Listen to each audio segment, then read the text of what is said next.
We are here just about to enter hall 25, but before we go into hybrid in a second here, I just met Hermann from Seiko. Welcome to, it's great to see you. Yeah, thank you very much. So Seiko, you just make watches, right? No, not only watches, but that is still something which is still in our DNA. But now we're also manufacturing printheads for the industrial inkjet. Which is of course why I want to talk to you, because I know that you're doing way more than that. Jens, the inkjet market is really developing these years. So when you develop inkjet heads and you try to find customers for these, what are the main reasons for choosing your printheads? Basically, the main printheads are our industrial DNA and the robustness and the focus on the industrial usage. So we make printheads from scratch, not deriving from some consumer printer, but for industrial customers, with all that what the customer in that field needs: robustness, durability, print quality, all stuff that is needed to provide you stable quality. So I take that you don't make the printing devices yourself, but you have OEMs that you work with, right? So so could your printheads be, because a lot of people always hear about your competitors' printheads in whatever machine we talk about, but is your offers basically similar to theirs? Or, I understand the robustness and that you're not coming from a consumer product, but it's an industry created product, but how should I understand where your market is? Well, we sometimes start where the others stop. So we provide like big drops, for example. We focus more on big drops, high pigment loads, also giving the opportunity to provide high layer thicknesses, and also flexibility in mounting, for example, for integration into existing machines. Our printers can print vertically, horizontally, from bottom up. We don't care, so to say. Okay. When you say larger drops, my first impression was that I thought that smaller drops was the good thing, but does that depend on the application, or? Yeah, that is definitely something from the application. There are certainly applications where you need smaller drops, but there are also a lot of applications. For example, in this area, for the DTG field, for example, where you need big drops to soak the fabric, and to apply, for example, a thorough wide layer on your fabric, so that you can print on later on and create a sophisticated color gamut. I think I heard a little bird singing that you are very strong in ceramics, right? Yeah, that's right. That's where we have kind of a nearly 40% market share there. Wow.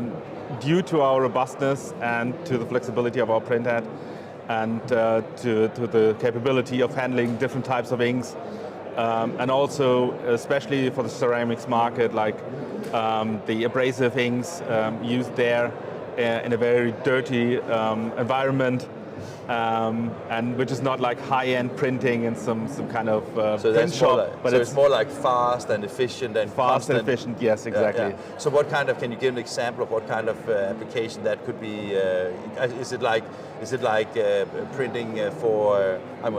What should I say? Like dashboards for cars, or what are we talking about? What kind of applications do you think of when you think about your products? We think about ceramics, corrugated board, for example. So that is corrugated board as well. I misunderstood you, because when you said dirty things, I thought that when it was like in an industrial environment, I thought it was maybe for something specific for the more dirty environments. But that is basically just as an example. Yeah, but that's an example. For example, but also what coding and marking, where also the print is not necessarily bringing some kind of worth or to the product, but is a necessity, but has to work just always, without any pause, anytime. So we're also very strong in the coding and marking business. Fantastic. We will have the pleasure to meet each other very soon.